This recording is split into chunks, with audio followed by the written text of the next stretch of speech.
Surtout connue pour ses forts et ses tranchées, la Première Guerre mondiale a aussi donné lieu à des migrations sans précédent. À côté du célèbre réfugié belge fuyant la guerre, de nombreuses autres figures d'exil demeurent méconnues du grand public.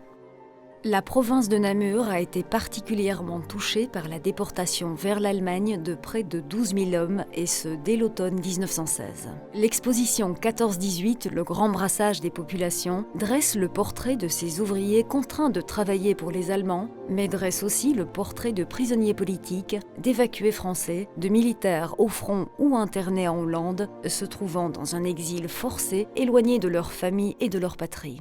C'était le lot de beaucoup d'enfants à l'époque. Et ça continue aujourd'hui dans pas mal de pays du globe. Je prends conscience de ce qu'aurait pu être ma vie à ce moment. L'usine, 10 à 12 heures par jour, 6 jours par semaine pour soutenir l'effort de guerre. Beaucoup d'hommes sont au front et il faut faire tourner l'usine.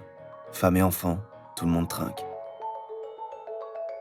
Les travailleurs belges étaient réputés pour être des hommes de rudes travailleurs.